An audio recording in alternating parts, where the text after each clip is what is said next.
আপনারা শুনছেন কালো রাত 24। আসসালামু আলাইকুম। চলে আসলাম জলপরীর রহস্যময় অসাধারণ একটা গল্প নিয়ে।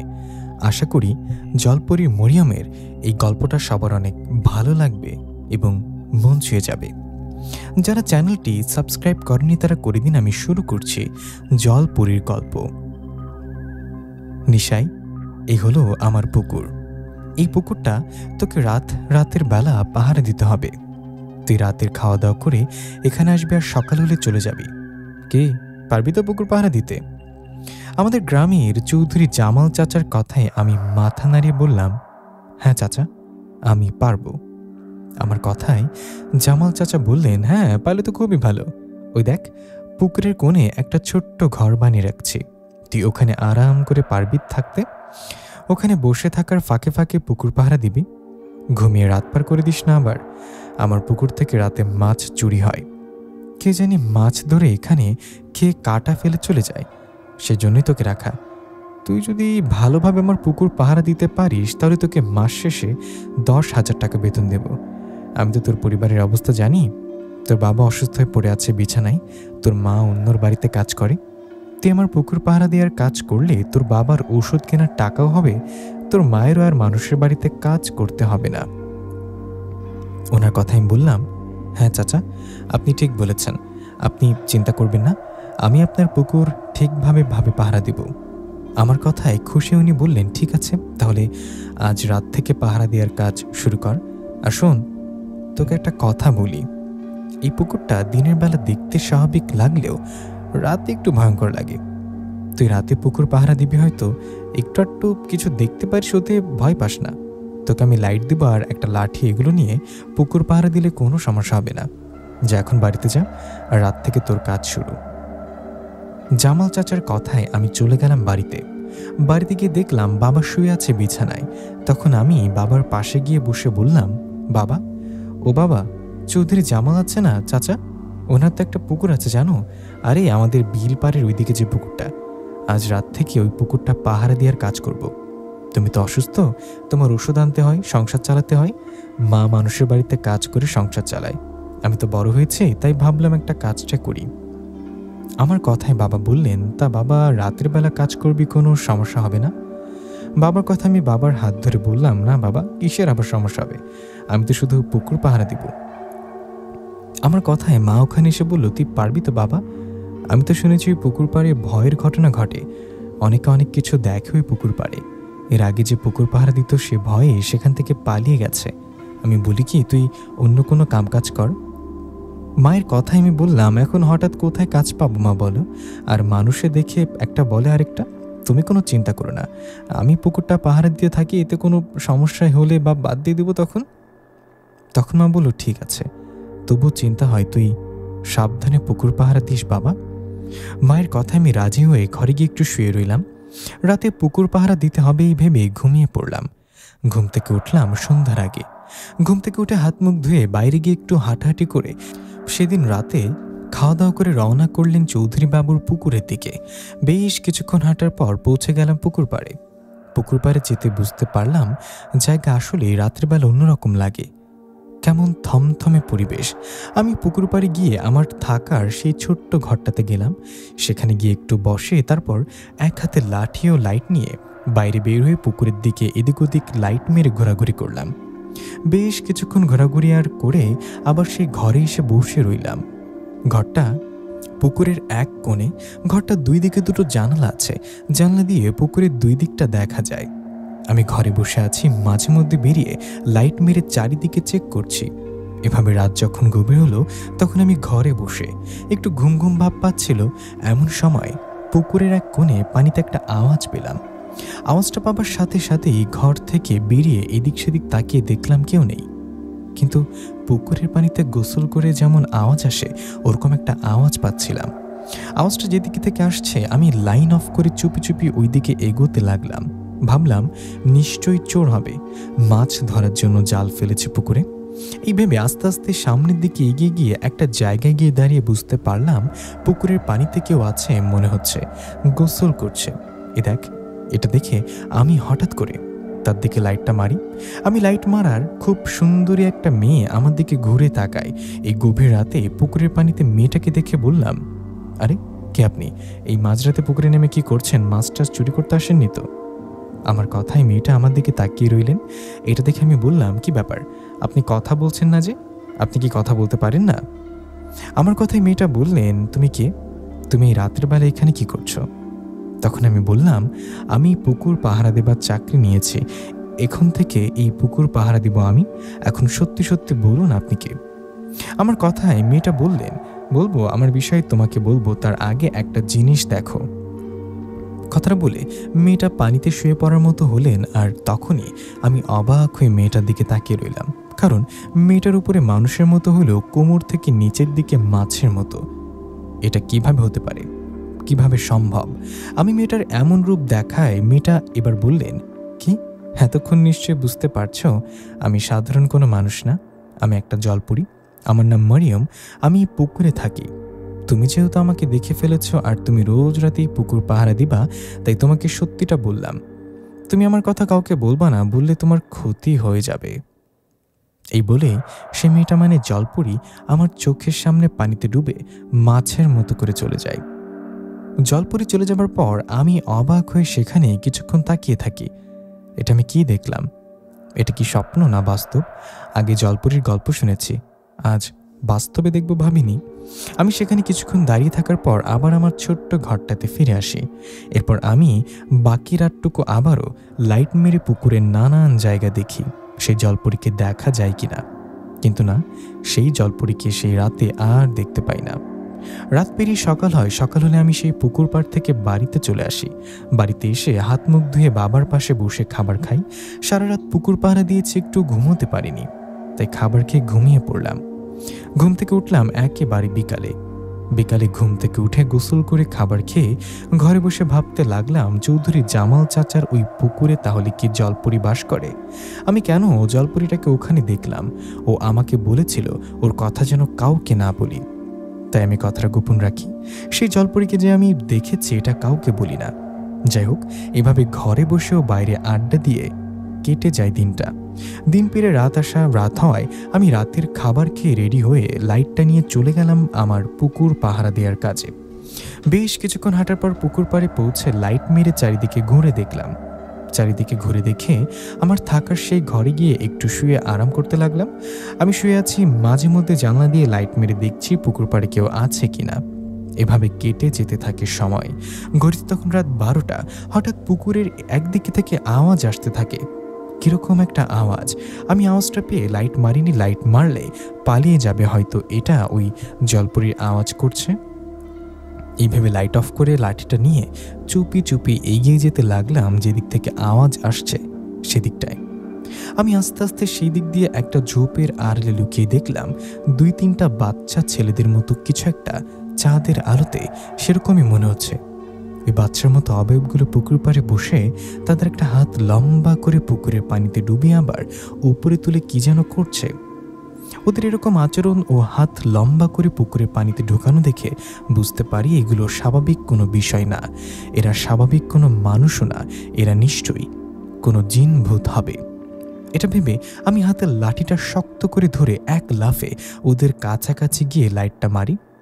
আমি ওদের দিকে লাইট মারাই দেখতে পাই বামন আকৃতি 3-4টা বাচ্চার ছেলের মতো অবয়ব। সেই অবয়বগুলো আমার থেকে উল্টো দিক করে কাঁচা মাছ চিবিয়ে খাচ্ছে। ওরা মাছ খাচ্ছে দেখে আমি বলে উঠলাম, কে? তখন ওরা আমার দিকে ঘুরে তাকায়। ওরা আমার দিকে ঘুরে তাকানোর পর আমি যা দেখি সেটা দেখে আমার পিলে চমকে যায়। আমি দেখি যাদের বাচ্চা মনে করেছি ওরা বাচ্চা না, ওরা বাচ্চার মতো ছোট বামন আকৃতির ভয়ঙ্কর জিন। ওদের কানগুলো কেমন খাড়া খাড়া খরগোশের মতো, আর মুখটা অনেক ভয়ঙ্কর, দাঁতগুলো বিড়ালের মতো। ওদের মুখে কাঁচা মাছ খাওয়া রক্ত মাছের আঁশ লেগে আছে। ওদের দেখে আমি ভয় পেলেও পালিয়ে যাইনি, উল্টে রেগে বলে উঠলাম, দাঁড়া, আমার মালিকের পুকুরের মাছ খাওয়া? কথাটা বলে হাতে থাকা লাঠি দিয়ে সেই বামন আকৃতির ভয়ঙ্কর জিনগুলোকে পেটাতে থাকি। আমার লাঠির আঘাত খেয়ে ওগুলো চিৎকার দিয়ে বাতাসে মিশে গেলেন। জিনগুলো বাতাসে মিশে যাবার পর আমি দেখি সেখানে অনেক মাছের কাঁটা পড়ে আছে। মাছের কাঁটা দেখে মনে মনে বলি, ও তাই তো বলি চৌধুরী জামাল চাচা কেন বলে পুকুর পাড়ে মাছের কাঁটা পড়ে থাকে, তাহলে এরাই পুকুরের মাছ ধরে খায়। যাই হোক, মাছের কাঁটা দেখে আমি লাঠি দিয়ে ওগুলো ফেলে দিই। ওগুলো ফেলে দিয়ে আবার আমার থাকার ঘরে আসি। আমি থাকার ঘরে আসার পর সেখানে শুয়ে আরাম করতে থাকি। এভাবে বেশ কিছুক্ষণ চলে যাবার পর আমার ঘুম ঘুম ভাব হয়েছে। এমন সময় হঠাৎ আমার ঘরটা কেমন কেঁপে উঠল। আমার ঘরটা কেঁপে ওঠার পর আমি ঘর থেকে বললাম, কে কে কে আছেন? কিন্তু আমার কথার কোনো উত্তর পেলাম না। কথার কোনো উত্তর না পেয়ে চুপ করে রইলাম। তখন হঠাৎ করে কেউ একটা পাথর দিয়ে আমার ঘরের চালে ঢিল মারল। ঘরের চালে ঢিল মারায় আমি লাইট নিয়ে বাইরে বের হয়ে দেখি আশেপাশে কেউ নেই। আশেপাশে কাউকে না দেখে আবারও ঘরে ঢুকবো এমন সময় একটা বাচ্চার কান্নার আওয়াজ পেয়ে পেছনে ঘুরে লাইট মেরে দেখি পুকুর পাড়ে একটা বাচ্চা হামাগুড়ি দিয়ে আজ কান্না করছে। বাচ্চাটাকে দেখে অবাক হয়ে বললাম, আরে আরে, এই রাতের বেলা এখানে বাচ্চা আসলো কোথা থেকে? এই ভেবে বাচ্চাটার দিকে এগিয়ে যেতে লাগলাম। এমন সময় বাচ্চাটা হামাগুড়ি দিয়ে পুকুরের পানির দিকে যেতে লাগলো। বাচ্চাটা পুকুরের পাড়ে যাবে এই ভেবে একটা দৌড় দিয়ে বললাম, আরে বাপু, পড়ে যাবে, দাঁড়াও। কিন্তু আমার কথা না শুনে বাচ্চাটা হামাগুড়ি দিতে দিতে পুকুরের পানিতে পড়ে গেল। বাচ্চাটা পুকুরে পড়ে যাবার সাথে সাথে আমি দেরি না করে পুকুরে লাফ দিলাম আর বাচ্চাটাকে খুঁজতে লাগলাম। অনেক খোঁজার পর যখন বাচ্চাটিকে পেলাম তখন হঠাৎ আমার হুঁশ আসলো। আমার হঠাৎ মনে হলো, আরে এই গভীর রাতে কোনো বাচ্চার তো এখানে আসার কথা না, আশেপাশে তো তেমন কোনো বাড়িঘরও নেই, এটা নিশ্চয়ই ওই বামন আকৃতির জিনগুলোর কাজ। এই ভেবে পুকুর থেকে উপর উঠতে যাবো এমন সময় বুঝতে পারলাম পানির নিচে আমার দুই পা শক্ত করে চেপে ধরেছে দুজন। কেউ আমার পা ধরে রেখেছে ফিল হওয়ায় আমি ভয় পেয়ে নড়াচড়া করতে চাই, কিন্তু একটু নড়াচড়া করতে পারি না। এমন সময় পুকুরে আমার সামনে এসে দাঁড়ায় আরেকটা অবয়ব, বামন আকৃতির জিন। সেই জিনটা এসে ভয়ঙ্কর একটা হাসিতে বলে, কিরে, এখন কই যাবি? আমাদের আঘাত করেছিলি না, এখন তোকে পুকুরে চুবিয়ে মারব। এই কথাটা বলে বামন আকৃতির জিনটা এক লাফে আমার কোলে বসে আমার গলা চেপে ধরে। পানির নিচে দুই পা ধরে আছে দুজন, এদিকে পানির উপরে আরেকটা আমার গলা চেপে ধরেছে দেখে আমি চিৎকার করার চেষ্টা করি, কিন্তু চিৎকার করতে পারি না, নড়াচড়াও করতে পারি না। তখন সেই তিনটা জিন আমাকে পানিতে চুবাতে থাকে। এমন সময় পানিতে বিশাল ঢেউ সৃষ্টি করে সেখানে আসেন জলপরি। জলপরি ওখানে আসার সাথে সাথে সেই বামন জিনগুলো ভয়ে সেখান থেকে পালিয়ে যায়। বামন জিনগুলো আমাকে ছেড়ে পালিয়ে যাবার পর আমি জলপরির দিকে ভয়ে ভয়ে তাকিয়ে থাকি। এমন সময় সেই জলপরি বলেন, ভয় পেও না, আমি তোমার কিচ্ছু করব না। ওরা পিশাচ জিন, তুমি তোদের আঘাত করায় ওরা তোমাকে মারতে এসেছে, তবে এখন থেকে আশা করি ওরা আর এখানে আসবে না। তুমি উপরে উঠে তোমার ঘরে যাও, সকাল হতে বেশি দেরি নেই, সকাল হলে বাড়িতে চলে যেও, আর আমি কাল তোমার সাথে দেখা করবার কথা বলবো। এই বলে জলপরি চলে যায় আর আমি পুকুর থেকে উপরে উঠে আমার থাকার ঘরে চলে আসি। সেখানে আসার পর ভেজা শরীরে বসে ভাবতে থাকি, আজকে জলপরি না আসলে সেই বামন আকৃতির পিশাচ জিনগুলো আমাকে মেরে ফেলতো। জলপরিটা অনেক ভালো। এসব ভাবতে ভাবতে বাকি রাতটুকু পার হয়ে সকাল আসে। সকাল হয় আমি বাড়ির দিকে যেতে থাকি। বাড়ির দিকে যাওয়ার সময় বাড়ির কাছাকাছি আসতে দেখা হলো চাচাতো বোন রুমির সাথে। রুমি আমার রাস্তা আটকিয়ে দাঁড়িয়ে আছে। আমার ভেজা শরীর দেখে রুমি বললেন, কি ব্যাপার, তোমার পুরো শরীর ভেজা কেন? সকাল সকাল পুকুরে গোসল করতে গিয়েছিলে নাকি? রুমির কথা আমি বললাম, রাস্তা ছাড় রুমি, ভালো লাগছে না। কেন ভালো লাগে না? আমার সাথে কথা বলতে ভালো লাগে না বুঝি? তাকো আমার দিকে, দেখো আমার চোখে কি বলে। তুমি কি আমার চোখে তোমার মনের ভাষা বুঝতে পারো না? রুমির এমন কথার দিকে তাকিয়ে বললাম, না বুঝি না, আর বুঝতেও চাই না। তোর এমন কথা আমার ভালো লাগে না। তুই আমাকে কি বলতে চাস আমি জানি, রাস্তা ছাড় এখন। কথাটা বলে সামনের দিকে এগোতে গেলে রুমি আবারও আমার সামনে এসে দাঁড়ালেন। তখন এমন সময় চাচাকে আসতে দেখে রুমি সরে গিয়ে বললেন, বাবা আসছে, তাই বেঁচে গেলে। কথাটা বলে রুমি চলে যাওয়ায় আমি একটু সামনে যেতে চাচা বলল, আরে নিশাত, কই থেকে আসলি? তোর শরীর ভেজা কেন? শুনলাম চৌধুরী বাবুর পুকুর পাহারা দেওয়ার কাজ করছিস। চাচার কথায় আমি মাথা নাড়িয়ে বললাম, হ্যাঁ চাচা, তুমি ঠিকই শুনেছ, রাতের বেলা পুকুর পাহারা দেওয়ার কাজ করছি। কথাটা বলে চাচাকে বললাম, চাচা তোমাকে একটা কথা বলার দরকার। তোমার রুমি আমার সাথে কীরকম যেন করে, ওর ভাবভঙ্গি দেখে মনে হয় ও আমাকে পছন্দ করে, কিন্তু আমি এটা চাই না। তুমি তোমার মেয়েকে বুঝে বলবা, ঠিক আছে? কথাটা বলে আমি বাড়িতে চলে আসলাম। বাড়িতে আসার পর মা আমার ভেজা শরীর দেখে বলল, আরে বাবা, তোর কি হয়েছে? তোর শরীর এরকম ভেজা কেন? মায়ের কথা জবাবে আমি বললাম, তেমন কিছু হয়নি মা, ওই পুকুর পাড়ে হাঁটার সময় পা পিছলে পুকুরে পড়ে গিয়েছিলাম, তো তাই শরীরটা ভেজা। কথাটা বলে ঘরে গিয়ে ভেজা কাপড় চেঞ্জ করে মাকে বললাম, মা খাবার দাও। আমার কথায় মা খাবার দিলে আমি খাবার খেয়ে ঘরে গিয়ে শুয়ে ঘুমিয়ে গেলাম। ঘুম থেকে উঠলাম দুপুরের পর। ঘুম থেকে ওঠার পর মা খাবার দিয়ে আমার পাশে বসে বলল, বাবা নিশাত, ভাত খেয়ে একটু বাজারে যা, ঘরে বাজার নেই, আর তোর বাবার ওষুধও নিতে হবে। মায়ের কথায় আমি খেতে খেতে বললাম, ঠিক আছে, খাবার খেয়ে যাচ্ছি। এই বলে খাবার শেষ করে কথা মতো বিকালের দিকে চলে গেলাম বাজারে। বাজারে যাবার পর বাজার শেষ করে ডাক্তারের দোকানে গিয়ে বাবার জন্য ঔষধ নিলাম। বাবার জন্য ওষুধ নেওয়ার সময় ডাক্তার চাচা বললেন, তা হ্যাঁ রে নিশাত, তোর বাবাকে ওষুধের উপর আর কত রাখবি? তোর বাবাকে এবার ভালো ডাক্তার দেখা, পরীক্ষা নিরীক্ষা করে অপারেশন করাতে হলে তাই কর। ওনার কথা আমি বললাম, দেখি কিছুদিন গেলে করাতে পারি। এই বলে ওষুধ নিয়ে চলে আসলাম বাড়িতে। বাড়িতে আসার পর মাকে বাজারগুলো দিয়ে ঘরে গিয়ে বাবার পাশে বাবার সাথে কথা বলতে লাগলাম। এভাবে সন্ধ্যা পেরিয়ে রাত হলো। রাত হলে খাবার খেয়ে চলে গেলাম পুকুর পাড়ে। পুকুর পাড়ে যাবার পর আমার যে থাকার ঘরটা আছে ওই ঘরের কাছে যেতে মনে হলো ওখানে কেউ আছে। ঘরের ভিতরে কাউকে ফিল হওয়ায় আমি চুপি চুপি হঠাৎ করে ঘরে ঢুকে চমকে উঠলাম। আমি ঘরে ঢুকে দেখি জলপরি আমার ঘরে বসে আছে। জলপরীকে দেখে এক দৃষ্টিতে ওনার দিকে তাকিয়ে রইলাম। এটা দেখে জলপরি বলল, কি আমার দিকে এভাবে তাকিয়ে আছো কেন, কি ভাবছ? তখন আমি চোখ সরিয়ে একটু অবাক হয়ে বললাম, আগে ভাবতাম জলপরি পানিতেই থাকে, ওপরে আসে না, এখন দেখি ওপরে আসতে পারে। আমার কথায় জলপরি মুচকে এসে বলল, আমি জলপরি রূপে থাকি, কিন্তু ওটা আমার আসল রূপ না, আমার আসল রূপ এটা, আর আমি অন্য পরীদের মতো উড়তে পারি, বাতাসে মিশতে পারি। আমার পানির নিচে জিন, পানির তলদেশে আমার রাজ্য। পরীর কথা আমি বললাম, ও আপনি তাহলে ওইখানে ওই পুকুরের তলদেশে থাকেন? আপনি একা থাকেন নাকি আপনার পুরো পরিবার এখানে থাকে? আমার কথায় জলপরি মন খারাপ করে মাথা নিচু করে বলল, আসলে এখানে আমার পরিবার বা আমি কেউ থাকি না। আমাকে একজন কবিরাজ আজ থেকে 10 বছর আগে এই পুকুরে বন্দি করে রেখেছে। কবিরাজ আমাকে বন্ধ করে রাখায় আমি পুকুরের বাইরের কোথাও যেতে পারি না। আমার পরিবার ও আমার রাজ্য গভীর সমুদ্রের নিচে। জলপরির কথায় আমি অবাক হয়ে বললাম, কি সত্যি? কিন্তু আপনি ওই কবিরাজের কাছে বন্দী হলেন কিভাবে? কেনই বা কবিরাজ আপনাকে এই পুকুরে বন্দি করলো? আমার কথায় জলপরি মন খারাপ করে বলল, আজ থেকে 10 বছর আগে আমিও আমার এক পরি বান্ধবী তোমাদের মানুষদের দুনিয়াতে বেড়াতে এসে কবিরাজ কাছে বন্দী হই। সে কবিরাজ ভালো না, ও আমাকে বিয়ে করতে চেয়েছিল। আমি ওকে বিয়ে করতে রাজি হইনি। ওকে বিয়ে করতে রাজি না হওয়ায় কবিরাজ আমাকে দিয়ে তার কাজ করাতে চেয়েছিল, কালো জাদু করতে চেয়েছিল, কিন্তু আমি এতেও রাজি ছিলাম না। আমি কোনোতে রাজি না হওয়ায় কবিরাজ রেগে আমাকে কালো জাদুর মাধ্যমে এই পুকুরে বন্দি করে রাখে।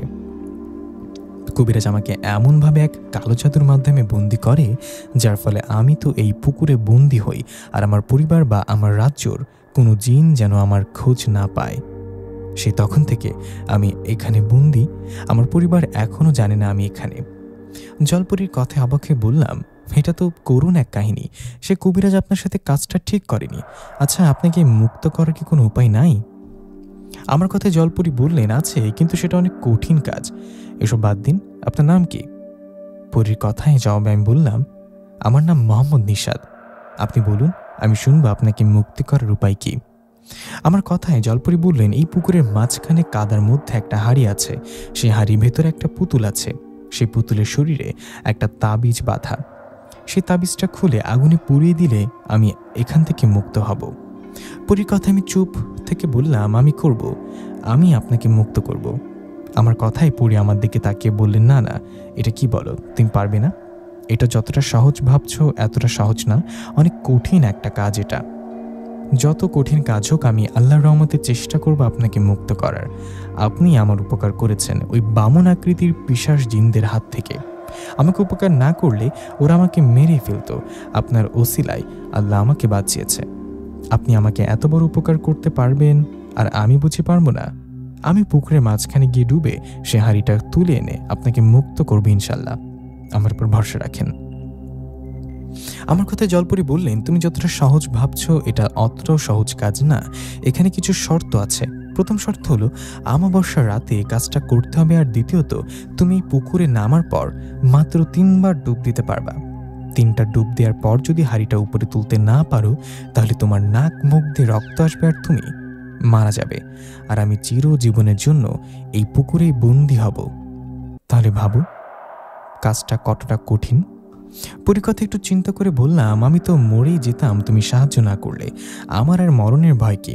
আর তোমাকে আমি মুক্ত করতে না পারলে তুমি এখানেই থাকবা, কেউ হয়তো মুক্ত করতে আসবে না তোমাকে। আমি জীবনের ঝুঁকি নিয়ে তোমাকে সাহায্য করব। আল্লাহর রহমতে আমার বিশ্বাস আমি পারবো।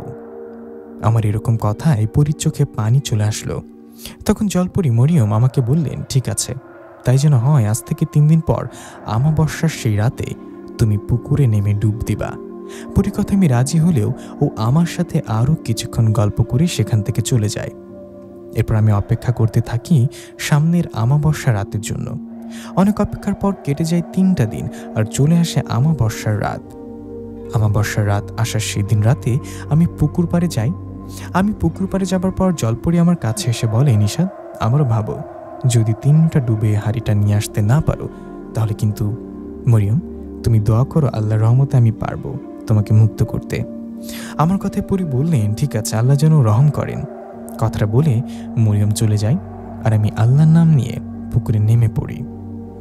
পুকুরে নামার পর সাঁতার কেটে পুকুরের মাঝখানে যাই। অনেক ভয় করছিল তখন কি যে হবে, আমি পারবো হাঁড়িটা তুলে নিয়ে আসতে? ওদিকে তখনই দেখলাম পরি তার মায়াবী চোখে করুণ দৃষ্টি দিয়ে আমার দিকে তাকিয়ে আছে। পরীর এই মায়াবী চেহারা দেখে আমার আরও খারাপ লাগে। তখন আমি আল্লাহর নাম নিয়ে বিসমিল্লাহ বলে পুকুরের মাঝখানে ডুব দিলাম। আমি পুকুরের মাঝখানে ডুব দেওয়ার পর পুকুরের গভীরে যাবার আগেই আমার দম বন্ধ হয়ে আসলে আমি উপরে উঠে পড়ি। আমি উপরে ওঠায় পরি অনেক ভয় পেয়ে যাই। এদিকে আমিও হতাশ। পুকুরের মাঝখানে তো গভীর আগে জানা ছিল না। আমি প্রথমবার পুকুরের গভীরে যেতে না পারায় দ্বিতীয়বার লম্বা নিঃশ্বাস নিয়ে ডুব দিলাম। দ্বিতীয়বার ডুব দেওয়ার পর পুকুরের গভীরে গিয়ে হাত দিয়ে খুঁজতে থাকি, কিন্তু আমি সে হাঁড়িটা খুঁজে পাই না। এদিকে তখন দম বন্ধ হয়ে আসায় আমি এবারও ব্যর্থ হয়ে উপরে ভেসে উঠি। আমি দ্বিতীয়বার ব্যর্থ হয়ে ভেসে উঠায় পরিবার কান্না করে দেন। এদিকে আমিও তখন ভয়ে শেষ 2বার ডুব দিয়ে ব্যর্থ হলাম। এবার যদি ডুব দিয়ে হাঁড়িটা না নিয়ে উপরে উঠতে আসি তাহলে নাম মুখ দিয়ে রক্ত আসবে আর আমি মারা যাব। আমার সামনে কি অপেক্ষা করছে জানি না। আমি আল্লাহর উপর ভরসা রেখে আবারও বিসমিল্লাহ বলে লম্বা একটা নিঃশ্বাস নিয়ে ডুব দিলাম। আমি ডুব দেওয়ার পর পুকুরের গভীরে গিয়ে এবার কাদার ভেতরে হাত দিয়ে খুঁজতে লাগলাম, কারণ দ্বিতীয় আমি কাদার উপরে খুঁজে হাঁড়িটা পাইনি। আমি কাদার ভেতরে হাত দিয়ে খুঁজতে লাগলাম। এদিকে ধীরে ধীরে আমার দম বন্ধ হয়ে আসছে। আমি খুঁজতে খুঁজতে এক সময় আমার হাতে কি একটা লেগে যায় আর আমি 2 হাত দিয়ে স্পর্শ করে বুঝি এটাই সেই হাঁড়ি। আমি হাঁড়িটা পাওয়ায় ওটা ধরে টান দিয়ে, কিন্তু ওটা সহজে উঠছিল না। দীর্ঘ 10টা বছর কাদার নিচে থাকায় শক্ত হয়ে আছে হাঁড়িটা। আমি হাঁড়িটা ধরে টানছি কিন্তু ওটা শক্ত হয়ে আছে। এদিকে দমও বন্ধ হয়ে আসছে আমার। হয়তো কিছুক্ষণের মধ্যে দম বন্ধ হয়ে মারা যাব। এমন অবস্থায় শরীরের সমস্ত শক্তি দিয়ে হাঁড়িটাকে টান দিলাম, আর তখনই হাঁড়িটা আমার হাতে উঠে আসলো। হাঁড়িটা হাতে আসায় আমি দ্রুত উপরের দিকে উঠতে লাগলাম, কিন্তু শরীরে তখন একটুও শক্তি ছিল না। আমি হাঁসফাঁস করতে করতে অনেক কষ্টে পানির উপরে ভেসে লম্বা নিঃশ্বাস নিলাম। আমি লম্বা নিঃশ্বাস নেবার পর পরি আমার দিকে কান্না ভরা চোখে তাকিয়ে রইলেন। এদিকে তখন আমি আমার সাথে করে নিয়ে আসা হাঁড়িটা পরির দিকে দেখালে ও লম্বা নিঃশ্বাস ফেলে বললেন, আল্লাহ রহম করেছে, সাবধানে উপরে রাখো। পরির কথায় হাঁড়িটা নিয়ে পুকুরের থেকে অনেকে কষ্ট করে পুকুর পাড়ে উঠে আসলাম। উপরে উঠে আসায় ঘাসের ওপর লম্বা হয়ে শুয়ে ঘন ঘন নিঃশ্বাস নিতে লাগলাম। তখন মরিয়ম পরি আমার কাছে এসে বললেন, নিশাদ, তুমি হাঁড়িটা নিয়ে আসতে পারবা ভাবিনি। এখন ওটা এক আঘাতে ভেঙে ফেললে আর পুতুলটা সহ তাবিজটা পুড়িয়ে ফেলো। পরীর কথায় উঠে ঘরে গিয়ে আমার লাঠিটা নিয়ে আসলাম। লাঠিটা নিয়ে এক আঘাতে হাঁড়িটা ভেঙে ফেললাম। হাঁড়িটা ভেঙে ফেলার সাথে সাথে দেখলাম সেখানে সত্যি একটা পুকুর আর পুতুলের শরীরে তাবিজ বাঁধা। আমি তাবিজটা বাঁধা দেখার পর মরিয়ম পরীর কথা মতো সে পুতুল ও তাবিজটা আগুনে পুড়িয়ে ফেললাম। তাবিজটা ও পুতুলটা পুড়িয়ে ফেলার পর মরিয়ম পরী খুশি হয়ে আমাকে জড়িয়ে ধরে বলল, নিশাত, আমি মুক্ত হয়ে গেছি। মরিয়ম পরীর কথা শেষ হতে না হতেই আমি দেখলাম আমাদের পাশে এসে দাঁড়ালেন কয়েকজন জিন ও একজন মহিলা পরী। ওদেরকে দেখে আমি ভয় পাওয়ায় মরিয়ম পরী বললেন, নিশাত, ভয় পেও না, ওরা আমার বাবা মা ও আমার রাজ্যর জিন। আমার উপর থেকে সব কালো জাদু করা কেটে যাওয়ায় ওরা আমার খোঁজ পেয়ে সাথে সাথে আমার কাছে এসেছে। ওদিকে তখন মরিয়ম পরীর মা বাবা মরিয়ম পরীকে জড়িয়ে ধরে বললেন, এত বছর তুই কোথায় ছিলি মা? তোকে কত খুঁজেছি, ভেবেছিলাম তুই মারা গেছিস। মা বাবার কথায় মরিয়ম কিছু বলতে গেলে ওর মা বাবা বললেন, আগে আমাদের রাজ্যে আমাদের প্রাসাদে চল, তারপর সব শুনবো। কথাটা বলে ওরা মরিয়মকে নিয়ে যাবে এমন সময় মরিয়ম আমার দিকে তাকিয়ে বললেন, নিশাত, চিন্তা করো না, আমি কালকেই তোমার কাছে আসব। কথাটা বলে চলে গেলেন মরিয়ম পরী ও তার বাবা মা। ওরা মরিয়ম পরীকে নিয়ে চলে যাওয়ায় আমার মন খারাপ হলেও এটা ভেবে ভালো লাগছিল, মরিয়ম পরীকে আমি মুক্ত করতে পেরেছি। মরিয়ম পরীকে ওরা নিয়ে যাওয়ায় আমি আমার পুকুর পাড়ে সেই ছোট্ট ঘরে যাই আর বাকি রাত সেখানে বসে থেকেই ও পুকুর পাহারা দিয়ে কাটিয়ে দেই। পরের দিনের বেলা বাসায় গিয়ে ঘরে শুয়ে শুয়ে ভাবি, মরিয়ম কি আমার কাছে আবার আসবে নাকি আর কখনো আসবে না। মরিয়ম পরীর কথা ভাবতে ভাবতে সেদিনটা চলে গেল। দিন শেষে রাত আসায় আমি খাবার খেয়ে পুকুর পাড়ে গেলাম। পুকুর পাড়ে যাবার পর অপেক্ষা করতে লাগলাম মরিয়ম পরীর জন্য, কারণ মরিয়ম পরী বলেছিল আজকে ও আমার সাথে দেখা করতে আসবে।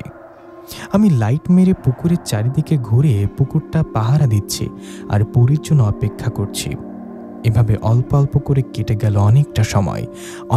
কেটে যাবার পর যখন দেখলাম পরী আসছে না, তখন আমার ওই ছোট্ট ঘরে গিয়ে বসে রইলাম। আমি এভাবে বসে থাকতে থাকতে একটু ঘুম ঘুম ভাব আসায় সেখানে শুয়ে পড়লাম। আমি শুয়ে পড়ার পর ঘুম চলে আসে। আমি ঘুম আসায় আমি একটা স্বপ্ন দেখি। আমি মরিয়ম পরীর সাথে বসে আছে একটা নৌকায়। নৌকাটা একা একা চলছিল। তখন মরিয়ম পরী আমাকে বললেন, নিশাত, এটা স্বপ্ন নয়, এটা বাস্তব, ওঠো, ঘুম থেকে ওঠো। কথাটা বলে মরিয়ম আমার শরীরে হাত দিয়ে একটা ঝাঁকি দেওয়ার সাথে সাথে আমার ঘুম ভেঙে গেল আর আমি দেখলাম সত্যি সত্যি আমি সেই নৌকায় বসে আছি, মরিয়ম পরী আমার পাশে বসে। মরিয়মকে দেখে আমি বললাম, মরিয়ম, আমি কোথায়? এটা সত্যি ছিল? আমি তো স্বপ্ন দেখছিলাম, সত্যি সত্যি কিভাবে আসলাম? আমার কথা জবাবে মরিয়ম বললেন, আমি তোমাকে নিয়ে আসছি সেটা বুঝলাম, কিন্তু মরিয়ম, এটা কোন জায়গা আর আমরা কোথায় যাচ্ছি? নৌকাও একা একা চলছে। তখন মরিয়ম পরী বললেন, নিশাত, তুমি আমার এত বড় উপকার করায় আমার মা বাবা তোমাকে আমাদের জিন রাজ্যে নিয়ে যেতে বলেছেন। তোমার উপর সবাই খুব খুশি। তোমাকে অনেক অনেক ধন্যবাদ নিশাত। তুমি আমাকে মুক্ত না করলে হয়তো আমি বন্দি থাকতাম ওই পুকুরে। জানো, তোমার আগে অনেকেই ওই পুকুর পাহারা দেওয়ার জন্য আসছিল। আমি সবাইকে দেখা দিয়েছি, ভেবেছিলাম ওদের কাছে সাহায্য চাইব, কিন্তু ওরা আমাকে দেখে আমার কথা সবাইকে বলে দিয়েছিল। আবার আমাকে দেখেও ভয় পেয়েছিল। ভেবেছিলাম সবার মতো তুমি আমাকে দেখে ভয় পাবা, আমার কথা সবাইকে বলে দিবা, কিন্তু না, তুমি সবার থেকে আলাদা। আমার কথা কাউকে বলনি, আবার আমার এত বড় উপকার করলে। তোমার এমন ব্যবহারে আমি তোমার উপর অনেক খুশি। তোমাকে আমার মা বাবার আদেশে নিয়ে যাচ্ছি। তুমি ভয় পেও না, তোমাকে সময় মতো সকাল হবার আগে পুকুর পাড়ে রেখে যাব। মরিয়ম পরীর কথায় মনের অজান্তে মনের মধ্যে ভয় চলে আসলো। আমি জিন রাজ্যে যাচ্ছি, কথাটা শুনে তো ভয় লাগবেই, তাই না? আমাকে ভয় পেতে দেখে মরিয়ম আমাকে সাহস দিয়ে বলল, নিশাত, আমার উপর বিশ্বাস আছে না তোমার? ভয় পেও না। শোনো, এই যে নৌকাটা চলছে একা একা, এটা আর কিছু দূর যাবার পর মাঝ নদীতে গিয়ে থামবে। তখন নৌকার চারিদিকে পানি ঘুরতে থাকবে। পানি ঘুরপাক খেতে খেতে আমাদের নৌকা সহ আমরা দুজনে পানিতে ডুবে যাব। তুমি চিন্তা করো না, আমরা ডুবে আমাদের জিন রাজ্যে যাব। মরিয়ম পরীর কথায় সাহস নিয়ে মাথা নাড়িয়ে বললাম, ঠিক আছে। এই বলে বসে রইলাম। তখন মরিয়ম পরীর কথা মতো নৌকাটা বেশ কিছু দূর যাবার পর থেমে গেল। নৌকাটা থেমে যাওয়ায় হঠাৎ নৌকার চারিদিকে পানি ঘুরপাক খেতে লাগলো আর নৌকাটা হঠাৎ পানিতে ডুবে গেল। নৌকা সহ আমরা পানিতে ডুবে যাওয়ায় আমি এক অবাক করা দৃশ্য দেখতে লাগলাম। আমি দেখলাম মরিয়ম আমার হাত ধরে আছে আমি নদীর গভীরে যাচ্ছি। এখানে অবাক করা বিষয় কি জানেন, আমি পানির নিচেও নিঃশ্বাস নিতে ও কথা বলতে পারছিলাম। মনে হচ্ছে কোনো মায়াজাদুর শহরে প্রবেশ করছি। আমাকে নিয়ে মরিয়মপুরী নদীর গভীরে যাওয়ায় সময় আমি নদীতে কয়েকটা জলপরীকে সাঁতার কেটে চলাফেরা করতে দেখেছি। আমি জলপরীদের দেখে মরিয়মের দিকে তাকালে মরিয়ম বলে, এরা আমাদের রাজ্যের পরী। তোমাকে তো বলেছিলাম আমরা মাঝে মধ্যে এই জলপরী রূপে চলাফেরা করি। মরিয়মের কথা শেষ হতেই আমার চারিদিকে দৃশ্য বদলে গেল। তখন আমি নিজেকে দেখলাম ঝলমলে অনেক সুন্দর একটা রাজ্যে, যেখানে সুন্দর সুন্দর প্রাসাদ রয়েছে। এরকম একটা জায়গায় যাওয়ার পর আমি মুগ্ধ হয়ে এদিক সেদিক তাকালে মরিয়ম বলে, নিশাদ আসো। কথাটা বলে মরিয়ম পরি আমার হাত ধরে আমাকে নিয়ে যান তার প্রাসাদে, তার বাবা মায়ের সামনে। আমি মরিয়মের প্রাসাদে যাওয়ার পর মুগ্ধ হয়ে সব কিছু দেখতে থাকি। এদিকে মরিয়ম ওর মা বাবার সামনে আমাকে নিয়ে যাওয়ায় আমি ওনাদের সালাম দেই। আমার সালামের উত্তর দিয়ে মরিয়মপুরীর বাবা বলেন, বসো বাবা, তুমি যে আমার মেয়ের কি একটা উপকার করেছ সেটা বলে বোঝানো যাবে না। আমার মরিয়মকে অনেক খুঁজেছি কিন্তু পাইনি। আমরা তো ভেবে নিয়েছিলাম মরিয়ম হয়তো আর বেঁচে নেই আমাদের মাঝে। তুমি মরিয়মকে বন্দি থেকে মুক্ত না করলে আমরা হয়তো কখনোই ওকে খুঁজে পেতাম না। মরিয়ম ওই পুকুরে জীবন পার করে দিত আর একসময় মারাও যেত। পরীর বাবার কথা আমি বললাম, মরিয়ম বিপদে শুনে ওকে সাহায্য করা আমার দায়িত্ব ছিল। মরিয়মকে মুক্ত করতে পেরে আমারও ভালো লাগছিল। আমার কথায় খুশি হয়ে মরিয়মপুরীর মা বাবা আমার সাথে আরও বেশ কিছুক্ষণ কথা বললেন। এরপর আমাকে নিয়ে সুন্দর ও সুস্বাদু খাবার খান। ওরকম মিষ্টি ও সুস্বাদু খাবার আমি জীবনে কখনো খাইনি। খাওয়া শেষে মরিয়মপুরীর বাবা বললেন, তোমাকে বাবা আবারও ধন্যবাদ। তোমার কখনো আমাদের সাহায্য লাগলে অবশ্যই আমরা আল্লাহর রহমতে তোমাকে সাহায্য করার চেষ্টা করব। ওনার কথা শেষ হলে মরিয়মপুরী আমাকে নিয়ে তার রাজ্যে আরও সুন্দর সুন্দর জায়গায় ঘুরিয়ে আমার হাতটা ধরলেন। মরিয়মপুরী আমার হাত ধরায় হঠাৎ করে আমার মনে হলো পানির উপরের দিকে উঠছি। এমন সময় মরিয়ম আমাকে বলল, নিশাদ তোমার চোখটা বন্ধ করো। মরিয়মের কথায় চোখ বন্ধ করে কিছুক্ষণ থাকার পর চোখ খুলে দেখলাম আমরা সেই নৌকায় বসে আছি। নিজেকে নৌকায় দেখার পর মরিয়মকে বললাম, মরিয়ম আমরা বুঝি তোমাদের রাজ্য থেকে বেরিয়ে আসছি? আমার কথা জবাবে মরিয়ম মাথা নাড়িয়ে বললেন, হ্যাঁ। তখন আমি মুচকি হেসে বললাম, তোমাদের রাজ্যটা না অনেক সুন্দর। আমার কথায় মরিয়ম হেসে বললেন, তোমার ভালো লেগেছে? ওর কথা আমি মাথা নাড়িয়ে বললাম, অনেক ভালো লেগেছে। আমার কথায় মরিয়ম আমার হাতে আবারও ওর হাতটা রাখার পর আমার কিছুই মনে নেই। আমার যখন হুঁশ আসে তখন আমি নিজেকে দেখি পুকুর পাড়ে সেই ছোট্ট ঘরে। তখন ফজরের আজান হচ্ছিল। আমি নিজেকে ঘরটাতে দেখে বিছানায় বসে ভাবতে লাগলাম আমি কোথায় ছিলাম। জিনদের রাজ্যে গিয়েছিলাম ভাবতে অবাক লাগে, কেমন স্বপ্ন স্বপ্ন মনে হচ্ছে। এসব ভাবতে ভাবতে কিছুক্ষণ পর চারিদিকে দিনের আলো ফুটে উঠল। রাত পেরিয়ে সকাল হয় আমি বাড়ির দিকে রওনা করলাম। বাড়ির দিকে যাবার সময় আজকেও চাচাতো বোন রুমির সাথে দেখা। রুমি আজকের আমার রাস্তা আটকিয়ে দাঁড়িয়ে আছে। ওকে দেখে আমি থেকে যাওয়ার রুমি বলল, তুমি কি গো আমাদের কথা আমাদের বাবাকে বলে দিলা? তুমি তোমার বাবাকে বলে দাও। আমার মতো তুমি আমাকে ভালোবাসলে তো হয়ে যায়, তাই না? বলদের মতো আমার ভালোবাসার কথা বাবাকে বলে দিয়েছ। রুমির কথায় আমি কিছু না বলে সামনের দিকে এগোতে গেলে ও হাত দুটো ছড়িয়ে আমার পথ আটকে বলেন, কিছু না বলে চলে যাচ্ছ যে? তখন আমি বললাম, দেখো রুমি, তুমি আমার চাচাতো বোন, পর কেউ না, আপন চাচাতো বোন। তোকে দেখে আমার বোন বোন ফিল হয়। তোকে আমি কখনো ভালোবাসতে পারবো না। বোন আছিস, বোন থাক। কথাটা বলে ওর হাত ছড়িয়ে আমি বাড়ির দিকে যেতে থাকলে পেছন থেকে রুমি বলে ওঠেন, আপন বোন তো আর না, মানুষ কি চাচাতো বোনকে বিয়ে করে না? রুমির এরকম কথায় আমি কান না দিয়ে চলে গেলাম বাড়িতে। ওদিকে রান্নাঘর থেকে মা আমারও রুমির কথা শুনে আমি বাড়িতে গেলে আমাকে মা বললেন, কিরে রুমি, কি বলে তোকে? দুজনে কথা বললি নাকি? মায়ের কথা আমি বললাম, না মা, তেমন কিছু না। রুমি মনে হয় আমাকে পছন্দ করে, কিন্তু আমার তোকে পছন্দ হতে হবে, তাই না? এই কথাটা ওকে বললে ও কোনোভাবেই শুনতে চায় না। আমার কথায় মা বললেন, হয়তো তোর সাথে ফাজলামো করে সব বাদ দে, যা ঘরে গিয়ে হাত মুখ ধুয়ে নে, আমরা খাবার দিচ্ছি। আমি মায়ের কথা আমি বললাম, না আমি খাবো না, খিদে নেই, একেবারে দুপুরে খাবো। এই বলে হাত মুখ ধুয়ে ঘুমিয়ে পড়লাম। ঘুম থেকে উঠে দুপুরে উঠে গোসল করে খাবার খেয়ে নিলাম। খাবার খেয়ে এমনিতে শুয়ে আছি, এমন সময় একজন এসে বললেন, চৌধুরী জামাল চাচা পুকুর পাড়ে যেতে বলেছে, মাছ বিক্রি করবে, মাঝির আসছেরা। এরকম খবর পেয়ে চলে গেলাম পুকুর পাড়ে। সেখানে যাওয়ায় জামাল চাচা বললেন, এই তো নিশাদ আসছে, বাবা নিশাত, দেখ তো ওদের কিছু লাগে কিনা, ওদের একটু সাহায্য করিস। জামাল চাচার কথায় আমি মাঝিদের যেভাবে সাহায্য করতে করলাম। এভাবে বেশ কিছুক্ষণ মাঝিরা জাল টেনে পুকুর থেকে অনেক মাছ ধরল। মাছগুলো ধরায় ওগুলো ওজন করে ওদের দিয়ে দিলাম। ওদের মাছ ওজন করে দেওয়ার পর ওরা জামাল চাচাকে মাছের টাকা দিয়ে চলে গেলেন।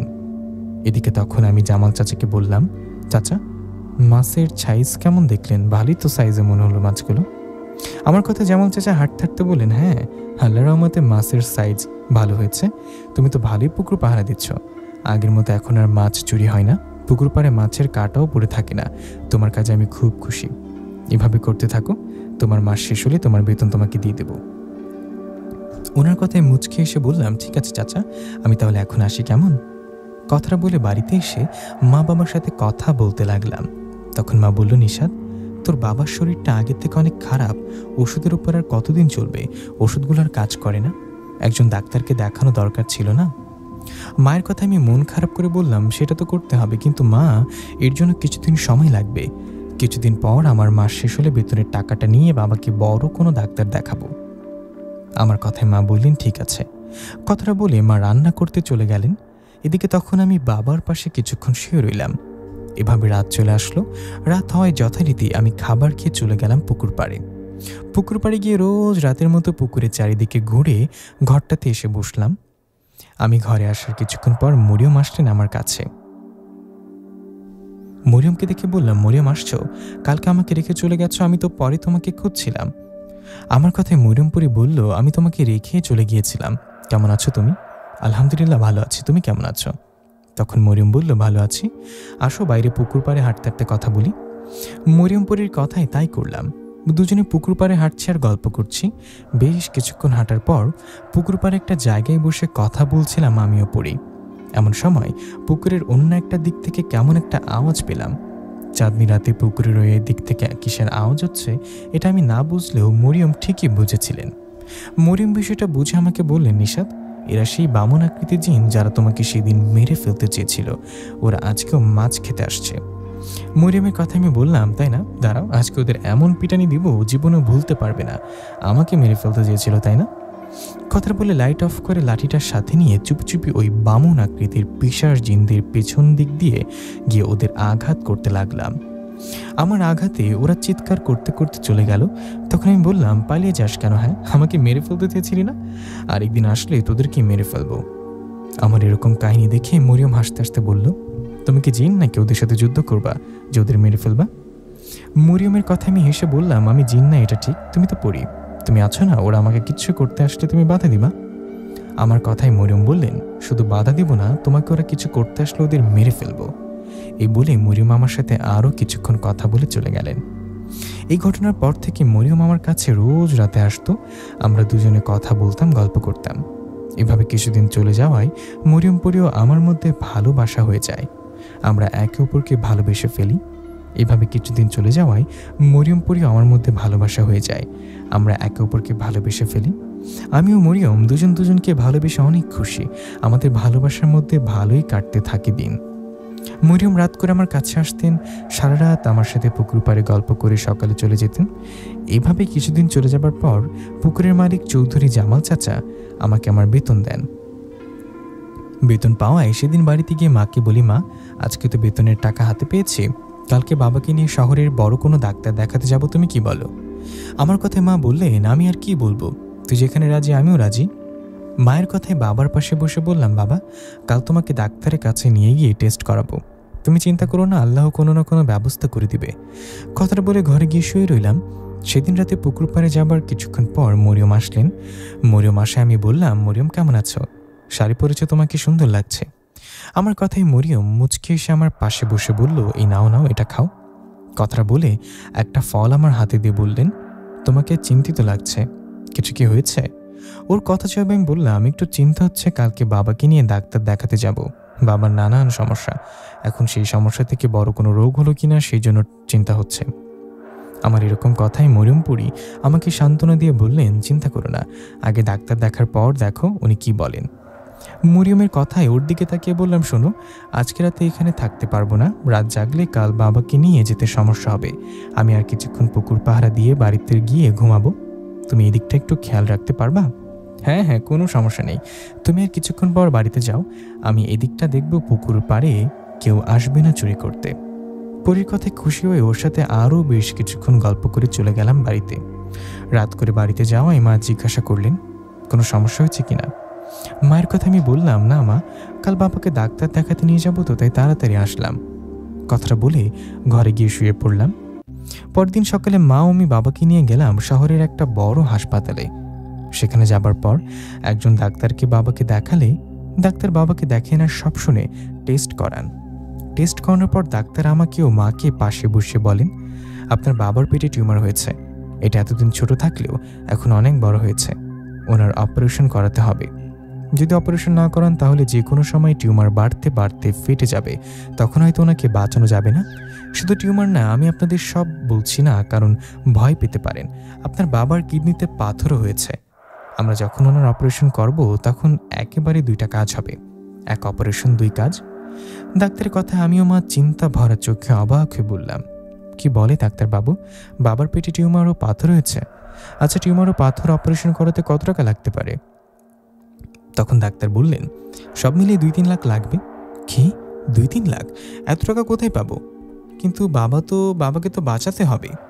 এই ভেবে ডাক্তারকে বললাম, ডাক্তারবাবু, আমরা তো অনেক গরিব, এত টাকা তো হঠাৎ করে ম্যানেজ করা যাবে না, কয়েকটা দিন পর বাবার অপারেশন করলে কি সমস্যা হবে?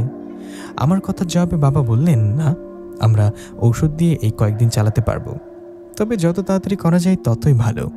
ওনার কথা আমি বললাম, ঠিক আছে, আমরা তাড়াতাড়ি অপারেশন করার ব্যবস্থা করব, আপাতত কিছুদিন চলার মতো ওষুধ দিন। আমার কথায় ডাক্তার তাই করলেন, আমাদের কিছুদিন চলার জন্য ওষুধ দিলেন। ওষুধ দেয়ায় আমি ও মা বাবাকে নিয়ে বাড়িতে গেলাম। বাড়িতে গিয়ে তো মা কান্না শুরু করে দিল। মায়ের কান্না দেখে আমি বললাম, মা কি করছো, কান্না করছো কেন? তুমি এভাবে কান্না করলে তো বাবা তো আরো বেশি ভয় পেয়ে যাবে, কান্না করো না। আমার কথায় মা চোখ মুছতে মুছতে বলল, এত টাকা আমরা কই পাবো বল? আমাদের ভিটেমাটি বেচলেও তো মনে হয় 3 লাখ টাকা হবে না, এই ভিটেমাটিটুকু বেচলেও বা থাকবো কোথায়? মায়ের কথা আমি মাকে শান্ত করে বললাম, মা তুমি ভেঙে পড়ো না, আমি দেখি চৌধুরী জামাল চাচাকে বলি কিছু টাকা অগ্রিম নিতে পারি কিনা, উনি অগ্রিম টাকা দিতে পারে, পরে আস্তে আস্তে আমার বেতন থেকে শোধ করে দেব। আমার কথায় মা বললেন, তাই কর, দেখ কি বলেন উনি। কথাটা বলে মা রান্না করতে চলে গেলেন। এদিকে আমি তখন বাবাকে বললাম, বাবা তোমাকে দেখে চিন্তিত লাগছে কেন? কোনো চিন্তা করবে না, আল্লাহ কোনো না কোনো পথ দেখিয়ে দিবেন, আল্লাহর রহমতে ভালো ভালো তোমার অপারেশন হবে। কথাটা বলে বাবাকে দিয়ে ঘরে গেলাম। সেদিন রাতে আমি খাবার খেয়ে রেডি হচ্ছি পুকুর পাড়ে যাবার জন্য। এমন সময় রুমি ও রুমির বাবা আসলেন আমাদের ঘরে। রুমির বাবা আমার বাবাকে দেখে আমাকে বললেন, কিরে, পুকুর পাড়ে যাওয়ার জন্য রেডি হচ্ছিস নাকি? চাচার কথা জবাবে আমি জামা গায়ে দিতে দিতে বললাম, হ্যাঁ চাচা, পুকুর পাড়ে যাচ্ছি, তোমরা বসো। আমার কথায় চাচা বললেন, না বসবো না, ভাইজান অসুস্থ, ওনার অপারেশন করাতে হবে। এটা শুনে দেখতেও কিছু কথা বলতে আসলাম। চাচার কথা আমি বললাম, কি কথা বলো? তখন চাচা আমার মাকে বললেন, ভাবি, শুনলাম ভাইজানের অপারেশনের জন্য 2-3 লাখ টাকা লাগবে। চাচার কথায় মন খারাপ করে বলল, হ্যাঁ সেটা নিয়ে অনেক চিন্তায় আছে, এত টাকা যে কোথায় পাবো? নিশাদ বলেছে চৌধুরী বাবুর কাছে কিছু টাকা অগ্রিম চাবে, এখন দেয় কিনা? তুই ভাই দেখিস তো কেউ কিছু টাকা ধার দেয় কিনা, পরে আস্তে আস্তে শোধ করে দিব। মায়ের কথায় চাচা মুচকি এসে বললেন, ভাবি, আমি আপনাকে একটা প্রস্তাব দিতে চাই, আমার প্রস্তাবটা শুনলে হয়তো পছন্দ হবে। আমার মেয়ে রুমিও নিশাদকে পছন্দ করে। এই কথাটা আমি জানার পর আমার মেয়েকে অনেকভাবে বুঝিয়ে কিন্তু কোনোভাবে বুঝতে চাচ্ছে না, ও নিশাদকে পছন্দ করে ওকে বিয়ে করবে। তোমরা তো জানোই আমার অবস্থা মোটামুটি ভালো, আমি চাইলে নিশাদের থেকে 1000 গুণ ভালো ছেলের সাথে আমার মেয়ে রুমির বিয়ে দিতে পারি, কিন্তু কি করার, আদরের মেয়ের একমাত্র আবদার আর ফেলতে পারিনি। আমার মেয়ে রুমিকে যদি নিশাদ বিয়ে করে তাহলে ভাইজানের অপারেশনে 3 লাখ টাকা আমি দিব। আমি এই প্রস্তাবে রাজি হলে কারো কাছে আর অগ্রিম টাকা চাইতে হবে না, ধারও চাওয়া লাগবে না। চাচার কথায় মা আমার দিকে তাকিয়ে চাচাকে বললেন, 2 দিন আগে নিশাদ রুমির বিষয়ে বলেছিল রুমি নাকি ওকে পছন্দ করে। আমি বিশ্বাস করিনি, ভেবেছিলাম মজা করে, কিন্তু এখন তো দেখছি সত্যি। আসলে ভাই, নিশাদ তো বড় হয়েছে, ও বুঝতে শিখেছে, ওরও তো পছন্দ অপছন্দের ব্যাপার আছে, তাই না? তোর প্রস্তাবে আমরা রাজি হলেও ওকে তো রাজি হতে হবে। মায়ের এমন কথা আমি কি বলবো বুঝতে পারছি না। আমার রুমির প্রতি কোনো ভালোবাসা বা ফিলিংস কিচ্ছু নেই, আসেওনি, আর এখন তো মরিয়ম পড়ে আছে আমার জীবনে। আমি মরিয়মকে অনেক ভালোবাসি। কোনো উপায় না পেয়ে চাচাকে বললাম, চাচা তোমার কথায় ঠিক আছে, কিন্তু আমি বিয়ে করতে পারবো না। আমি তোমাদের কিভাবে বুঝাই বলো? রুমিকে আমার বোন মনে হয়, ওকে কিভাবে বিয়ে করি? আমি পারবো না এই বিয়ে করতে। আমার কথায় চাচা বললেন, ঠিক আছে, আমি তোমাদের জোর করব না, আমি তোমাদের ভাবার সময় দিলাম, তোমরা ভেবে জানাবে। আশা করি ভাইজানের অপারেশন করানোর জন্য আমার প্রস্তাবে রাজি হবে। এই বলে চাচা ও রুমি চলে যাওয়ায় আমি মাকে বললাম, মা আমার দেরি হয়ে গেছে, আমি পুকুর পাড়ে যাচ্ছি, বাবাকে ওষুধ খাইয়ে দিও, বাবার খেয়াল রেখো। কথাটা বলে পুকুর পাড়ে গিয়ে দেখলাম মরিয়মপুরি বসে আছে, আমার জন্য অপেক্ষাও করছে। আমাকে দেখে মরিয়ম বললেন, কি ব্যাপার, আজকে দেরিতে আসলে? কোনো সমস্যা হয়েছে কি? তোমার দেখে মন খারাপ? মরিয়মপুরীর কথায় ওকে সব ঘটনা খুলে বললাম। ওকে বললাম বাবার অপারেশন করাতে হবে, 2-3 লাখ টাকার প্রয়োজন। এদিকে এটা শুনে চাচার সুযোগ বুঝে রুমিকে বিয়ে করার কথা বলছে। চাচার কথায় মনে হচ্ছে মা রাজি হবে। এখন আমি কি করব বলো? আমার কথায় মরিয়মপুরী মন খারাপ করে আমার হাত ধরে বলল, নিশাদ, আমি তো তোমাকে অনেক ভালোবাসি, তোমাকে হারাতে চাই না।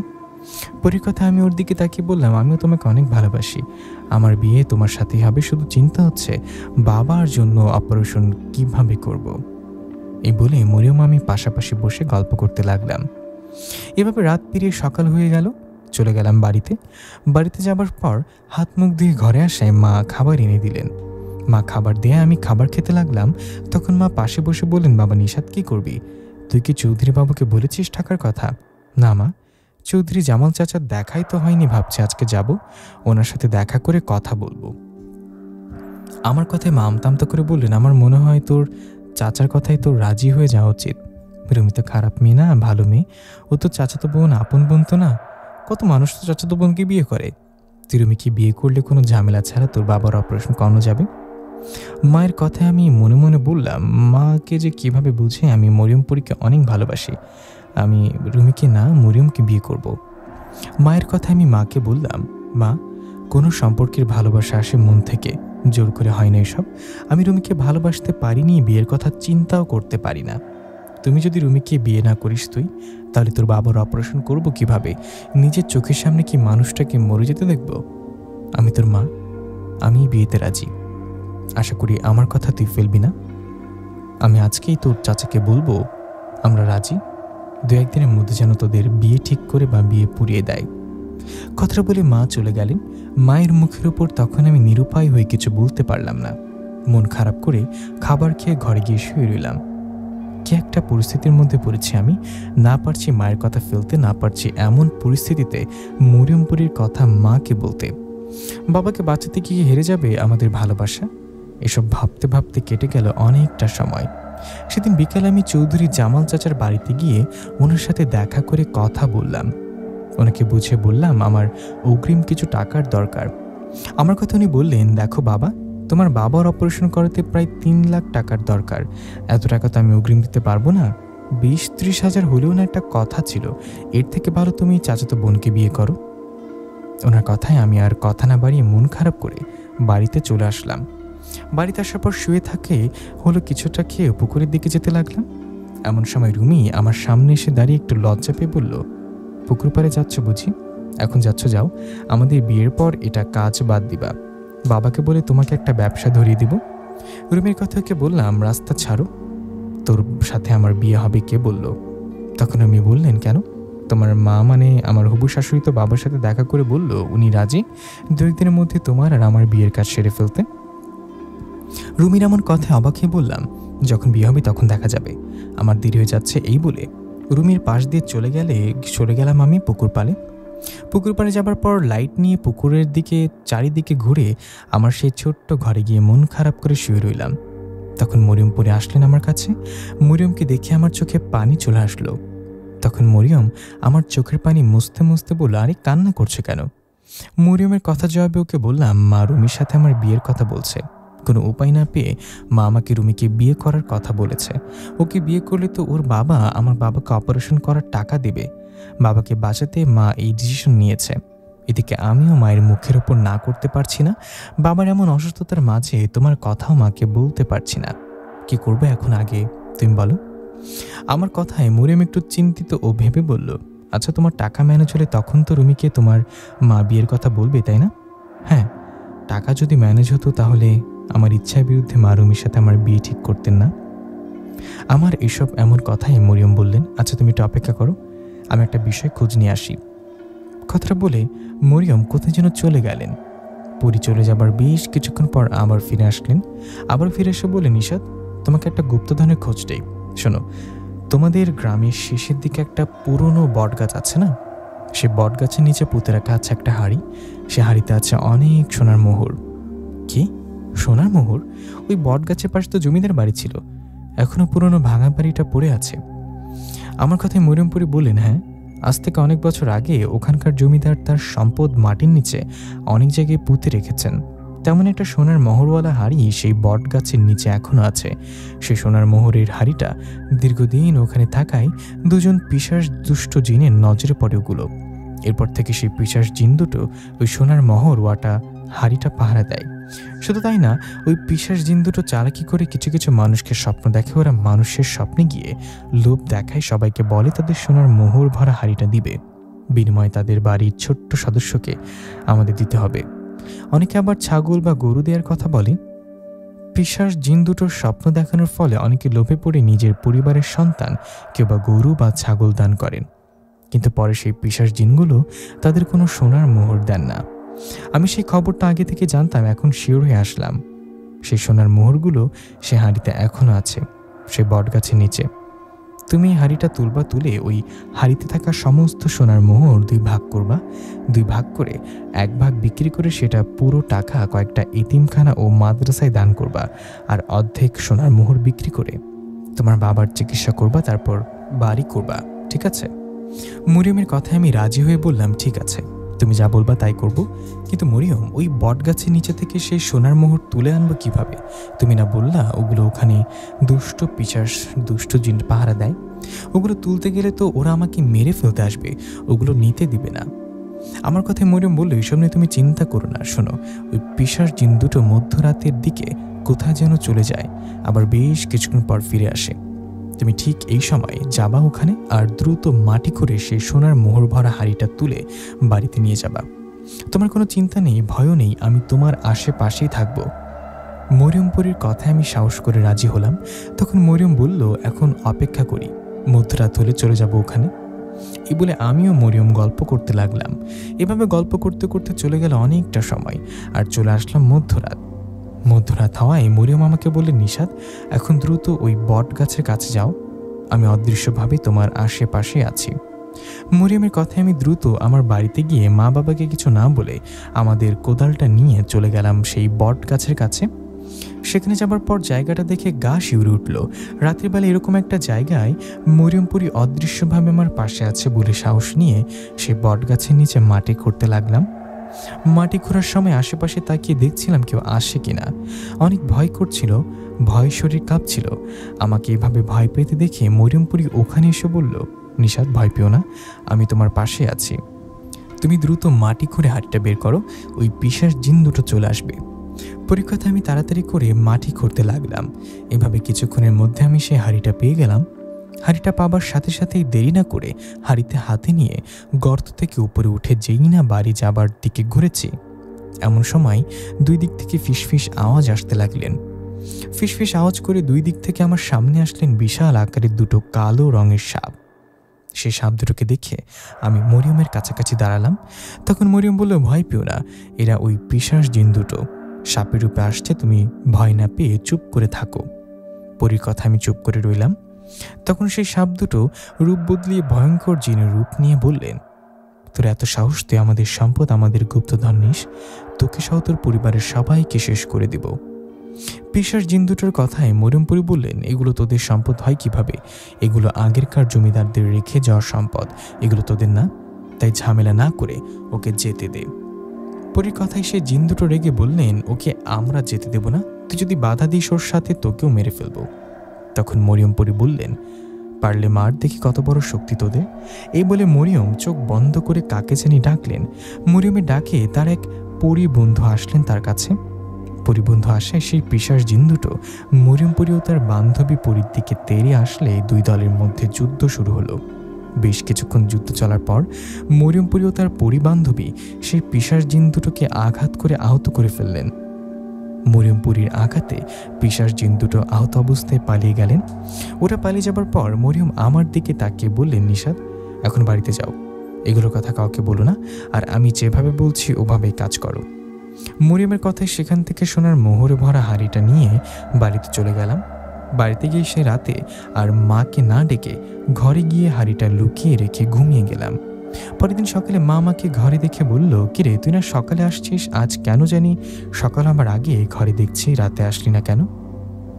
মায়ের কথা আমি বললাম, হ্যাঁ মা, ফজর আজানের আগে আসছি, তোমার ঘুম ভেঙে যাবে বলে আর ডাকিনি। আমার কথায় মার কিছু না বলে চলে গেলেন। এদিকে আমি সেদিন সোনার মোহরগুলো দুই ভাগে ভাগ করে এক ভাগ বিক্রি করে সেই টাকাটা কয়েকটা মাদ্রাসা ইতিমখানায় দান করে দিলাম। দান করার শেষে বাড়িতে আসায় সেদিন রাতে খাবার খাওয়ার সময় মা বললেন, বাবা নিশাত, আমি তো তোর চাচাকে বলেছিলাম কাল পরশু তোদের বিয়ে দিয়ে, তুই কি বলিস? মায়ের কথা আমি বললাম, না মা, এই বিয়ে হবে না, তুমি কালকে চাচাকে বলবা এই বিয়ে হবে না, আমি বিয়ে করতে চাই না। আমার কথায় মা বললেন, তাহলে তোর বাবার অপারেশনের টাকা কোথায় পাবো? মা, আল্লাহর রহমতে টাকার ব্যবস্থা হয়েছে। আমার কথায় মা বললেন, কি বলিস, টাকার ব্যবস্থা হয়েছে মানে কিভাবে হলো? মায়ের কথা আমি মাকে বললাম, মা তোমাকে একটা কথা বলি, জানি কথাটা শুনে অবাক হবে, ভয় পাবে, তুমি ভয় পেও না, চিন্তা করো না। মা, আমি ভালোবাসি একটা পরীকে, ওর নাম মরিয়ম। মরিয়ম পরি অনেক ভালো, আমরা একে অপরকে বিয়ে করব। বিয়ের পর মরিয়ম আমার সাথে সংসার করবে। মরিয়ম পরি আমাকে কিছু সোনার মোহর দিয়েছে, ওগুলো বিক্রি করে বাবার চিকিৎসা করব, আমাদের বাড়ি ঠিক করব। আমার কথায় মা অবাক হয়ে বলেন, কি বলিস, সত্যি বলছিস? একটা পরীকে ভালোবাসিস তুই? তা বাবা, সে পরি যদি তোর বা আমার কিছু করে তখন? না মা, ও কিছুই করবে না, মরিয়ম ওর পরিবারের সবাই অনেক ভালো, তুমি মরিয়মকে নিয়ে চিন্তা করো না, ও তোমার সাথে কথা বললে বুঝতে পারবা। আমি কালকে সোনার মোহর বিক্রি করে পরশু বাবাকে নিয়ে যাব হাসপাতালে, আর বাবার অপারেশন করব। তুমি কালকেই চাচাকে না করে দিবা, আর মরিয়মপুরীর কথা, ওর দেয়া সোনার মোহরের কথা কাউকেই বলবা না। আমার কথায় মা রাজি হলেন। তখন আমি খুশি মনে খাবার খেয়ে পুকুর পাড়ে চলে গেলাম। পুকুর পাড়ে যাবার পর মরিয়ম আসলেন। মরিয়ম আসায় ওকে বললাম, মরিয়ম, তোমার কথা মতো অর্ধেক সোনার মোহর বিক্রি করে দান করে দিয়েছে, কালকে বাকি অর্ধেক বিক্রি করে পরশু বাবাকে নিয়ে হাসপাতালে যাব আর বাবার অপারেশন করাবো। আমার কথায় মরিয়ম খুশি হয়ে বললেন, ঠিক আছে। এই বলে দুজন কথা বলে ও পুকুর পাহারা দিয়ে রাতটা পার করে দিলাম।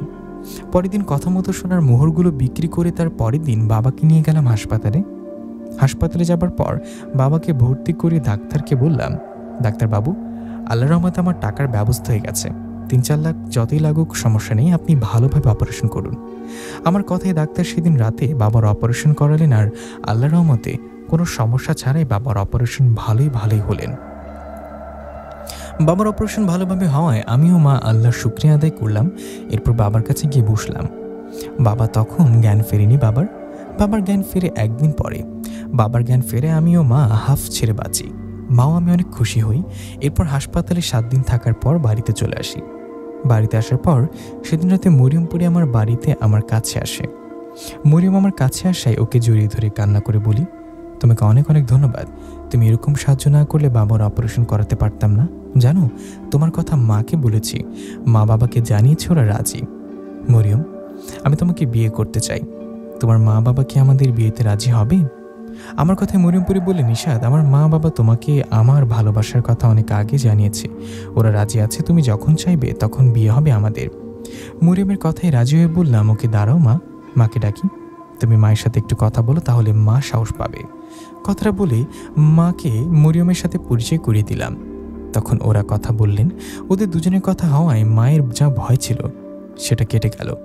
মা আমারও মরিয়মের বিয়েতে পুরোপুরি রাজি হলেন। মা রাজি হওয়ায় মরিয়ম বললেন, নিশাত, 2 দিন পর শুক্রবার, 2 দিন পর আমি আমার মা বাবা ও 2-1 জিনকে নিয়ে আসবো তোমাদের বাড়িতে আমাদের বিয়ে ঠিক করতে, কেমন? মরিয়মের কথায় আমি রাজি হলে মরিয়ম চলে গেলেন। মরিয়ম চলে যাবার পর আমি আবার খাবার খেয়ে খুশি মনে ঘুমিয়ে গেলাম। বাবার অপারেশন করাবো তাই চৌধুরী জামাল চাচাকে বলেছি কিছুদিন পুকুর পাহারা দিতে যেতে পারবে না। আমি ঘুমানোর পর পরের দিন সকালে রুমির বাবা চাচার সাথে দেখা। চাচা আমাদের বাড়িতে এসে আমাকে বললেন, কি ব্যাপার ভাইজান, অপারেশন করলেন, আবার শুনলাম বাড়ি কাজ করবেন, এত টাকা হঠাৎ কই পেলে? কোথায় পেয়ে সেটা আপনার না জানলেও চলবে চাচা। আমার এরকম কথায় চাচা বললেন, আমাকে কিছুদিন আগে কথা দিলেন আমার মেয়ে রুমির সাথে নিশাদের বিয়ে দিবেন, তার 2 দিন পরেই আবার বিয়েটা ভেঙেও দিলেন। এটা তো আমি অপমানিত হয়েছে, আমি দেখে নিব নিশাদ অন্য কোথায় কিভাবে বিয়ে করে। কথাটা বলে চাচা রেগে চলে গেলেন। এদিকে তখন মা বললেন, নিশাদ তো চাচা কিসব বলে গেল, কিছু হবে না তো? তখন এই মাকে বললাম, না মা, চিন্তা করো না, কিচ্ছু হবে না। আর তো দুদিন পর মরিয়মের সাথে আমার বিয়ে ঠিক হবে, কেউ কিচ্ছু জানতে পারবে না। তুমি আমাকে খাবার দাও। আমার কথায় মা আমাকে খাবার দিয়ে চলে গেলেন। 2 দিন পর মরিয়ম ওর বাবা আসবে আমাদের বাড়িতে, সে অপেক্ষায় ছিলাম। অনেক অপেক্ষার পর কেটে গেল 2টা দিন। 2 দিন পর চলে আসলো শুক্রবার আসায় আমি অপেক্ষা করতে লাগলাম সন্ধ্যা হবার জন্য, কারণ দিনের বেলা মরিয়ম ওর মা বাবা আসবে না, ওরা আসবে রাতে। আমার চিন্তা মতো সেদিন রাতে মরিয়মপুরি, ওর মা বাবা ও 2 জন জিন আসলেন আমাদের বাড়িতে। ওর আসার পর আমি সালাম দিয়ে ঘরে বসতে দিলাম। বাবা শুয়ে আছে বিছানায় মা বাবার পাশে বসে। আমি মরিয়ম ওর মা বাবাকে বসতে দেয়ায় ওরা বসে মরিয়মের বাবা আমাকেও আমার মা বাবাকে দেখে বলল, আপনারা হয়তো জানেন, হয়তো মনে করেছেন আজ এখন আমরা মরিয়ম ও নিশাদের বিয়ে ঠিক করতে এসেছি, কিন্তু না, এটা ভুল ধারণা। আমরা ওদের বিয়ে দিতে আসিনি, আমরা রাজি না। আমি চাই না আমার মেয়ে মরিয়ম ও নিশাদের মাঝে আর কোনো পরিচয় থাকুক, ভালোবাসা থাকুক। মরিয়মের বাবার এমন কথায় আমি অবাক হয়ে মরিয়মের দিকে তাকালে মরিয়ম মাথা নিচু করে বললেন, বাবা ঠিকই বলছি নিশাদ, আমি আমার ভুল বুঝতে পারছি। আমি তোমাকে বিয়ে করতে পারবো না জানি, কথাটা শুনে কষ্ট লাগবে, কিন্তু এতে আমার কিছু করার নেই। আজকের পর আমি তোমার সাথে কোনো যোগাযোগ করতে চাই না, তুমি ভুলে যাও আমাকে। মরিয়মের কথায় মা বললেন, মা মরিয়ম, তুমি নিজে তো 2 দিন আগে বললে বিয়ে করবে, এখন তাহলে এসব বলছো কেন? মায়ের কথায় মরিয়মের বাবা বললেন, 2 দিন আগে তার ভুল বুঝতে পারিনি, এখন বুঝতে পারছে। আপনারা খুব লোভী। আমার মেয়ে গুপ্তধন দিতে সাহায্য করেছে বলে ওর সাথে নিশাতের বিয়ে দিতে চাচ্ছেন। আমি তো আমার মেয়ের সাথে আপনার ছেলের বিয়ে দিব না। পারলে আপনি আপনার ছেলের বিয়ে অন্য মেয়ের সাথে দিয়ে দেখান, কেউ করবে না আপনার ছেলেকে বিয়ে। আমরা চলে গেলাম আপনাদের মতো ছোট লোকদের বাড়িতে, আর থাকতে চাই না। কথাটা বলে ওরা সবাই বাতাসে মিশে গেল। ওরা চলে যাবার পর আমি অবাক হয়ে দাঁড়িয়ে রইলাম, এটা কি হলো? করার কথা ছিল কি আর হলোটা কি? মরিয়ম কি বললো, কি ভুলে যেতে? ভুল শুনলাম না তো আমি? এসব ভাবতে ভাবতে চোখে পানি চলে আসলো। এমন সময় মায়ের দিকে তাকালে মা কান্না করতে করতে বলল, আমাদের এভাবে অপমান না করলেও পারত। মরিয়মের বাবার কথা শুনে কেঁদে ফেলেছে আমি। উনি কি বলেছিল, তোকে বিয়ে দিতে পারবো না, কেউ তোকে বিয়ে করবে না। কথাটা বলে মা বিছানা থেকে উঠে দরজা খুলে সোজা চলে গেল চাচার বাড়িতে। চাচার বাড়িতে গিয়ে চাচাকে বললেন, রুমির বিয়ে কি নিশাদের সাথে দিবি? মায়ের কথা চাচা বললেন, হ্যাঁ আমি তো রাজি, তোমরাই তো রাজি না। তখন মা বললেন, আমি যখন বলবো তখন দিবি। মায়ের কথায় চাচা বললেন, হ্যাঁ তোমরা যখন বলবো তখনই দিব। চাচার কথায় মা বলল, এখনই বিয়ে দেবো নিশাদ রুমির আমার বাড়িতে। তুই কাউকে না জানিয়ে শুধু কাজী সাহেবকে নিয়ে আমার বাড়িতে আয়, আর রুমির মাকে বল রুমিকে নর্মালভাবে একদম রেডি করতে। কথাটা বলে মা বাড়িতে এসে আমাকে বলল, নিশাদ যা গোসল করে রেডি হয়ে নেয়, আজ এখনই রুমির সাথে তোর বিয়ে হবে। ওরা রেডি হচ্ছে, আমি তোর মা তোর মুখে একটা কথাও আর শুনতে চাই না, যা রেডি হয়ে আয়। মায়ের কথায় কি করব বুঝতে পারছি না। মরিয়ম আমাকে এসে বলে গেল। কোনো উপায় না পেয়ে মেয়ে মায়ের কথা মতো রেডি হলো। ওদিকে বেশ কিছুক্ষণ পর রুমির বাবা, মা, রুমি, কাজী সাহেব ও আরেকজনকে নিয়ে আসলেন। আমি লোকটাকে দেখে চাচাকে জিজ্ঞাসা করলাম। চাচা বললেন, ইনি আমার কাছের বন্ধু, উনি একজন কবিরাজ। এখন এসব বাদ দাও, তোমাদের বিয়ের কাজটা আগে শেষ হোক। কথা বলে চাচা সাহেব কবিরাজকে বলল, আমার ও রুমির বিয়ের কাজ শুরু করলেন। আমাদের বিয়ের কাজ শুরু হবার পর বিয়ে হবে এমন সময় হঠাৎ বাইরে ঝড় শুরু হলো, আর কেউ চিৎকার করে ডাকতে লাগলো। বাইরে ঝড় শুরু হওয়ায় আমি চিৎকার দিয়ে বললাম, আরে বাইরে কি হচ্ছে? তখন চাচা বলল, সব কিছু না, বিয়ের কাজটাকে শেষ হোক, ওগুলোতে কান দিও না। কিন্তু আমি চাচার কথায় কান না দিয়ে দরজা খুলে বাইরে যাওয়ায় আমার সাথে সবাই বাইরে বের হলেন। আমি বাইরে গিয়ে দেখলাম মরিয়মপুরি ও মা বাবা কয়েকজন জিন আমাদের বাড়ির সীমানার বাইরে দাঁড়িয়ে আছে। আমাকে দেখে মরিয়ম চিৎকার করে বলল, নিশাদ রুমিকে বিয়ে করবে না, তোমার চাচা তোমাদেরকে বোকা বানিয়েছে। তোমার চাচা তোমারও আমার ভালোবাসার কথা জানার পর একজন কবিরাজের কাছে যান, সে কবিরাজ তোমার পাশে দাঁড়িয়ে আছে। সে কবিরাজ তার সাথে থাকা জিনদের আমার মা বাবার রূপ নিয়ে তোমার বাড়িতে পাঠিয়েছে। পরে জিনেরা আমাদের রূপ নিয়ে এসে তোমাকে ও তোমার মাকে যা ইচ্ছে উল্টাপাল্টা তাই বলেছে, যেন তোমরা রেগে রুমিকে বিয়ে করো। এসব তোমার চাচার চক্রান্ত। তোমার চাচার কথা মতো কবিরাজ তোমাদের বাড়ির সীমানা বন্ধ করেছে, যার ফলে আমরা তোমাদের বাড়ির সীমানায় ঢুকতে পারছি না। তুমি তাড়াতাড়ি আসো, তুমি আমাকে স্পর্শ করার সাথে সাথে সবটা বন্ধ কেটে যাবে। পরীর কথায় আমি পরীর দিকে যেতে চাইলে চাচা মানা করতে লাগলেন, কিন্তু আমি চাচার মানা না শুনে দৌড় দিয়ে মরিয়মের হাতে স্পর্শ করায় বাড়ি বন্ধ করা কেটে গেল। এদিকে তখন কবিরাজ ও চাচা সেখান থেকে পালাতে গেলে মরিয়মের বাবা ও তার সাথে থাকা জিন ওদের ধরে ইচ্ছে মতো পেটাতে পেটাতে অনেক আহত করে ফেললেন। পরে কবিরাজ ও চাচা জীবন বাঁচাতে সেখান থেকে পালিয়ে গেলেন। ওরা সবাই পালিয়ে যাবার পর মরিয়মের মা বাবার কাছে আমি মা ও দুঃখ প্রকাশ করলাম। আমাদের কথায় ওরাও বিষয়টা বুঝতে পারলেন। এরপর আর দেরি না করে সে রাতে আমারও জলপরি মরিয়মের বিয়ে হলো। আমার মরিয়মপুরীর বিয়ের মধ্যে গল্পটা এখানেই শেষ হলো। প্রিয় লিসেনার, কেমন লাগলো আমারও জলপরি মরিয়মের গল্পটি কমেন্ট করে জানাতে ভুলবেন না। সবাইকে নামাজ পড়ার আহ্বান জানিয়ে এখানেই বিদায় নিচ্ছি। আসসালামু আলাইকুম।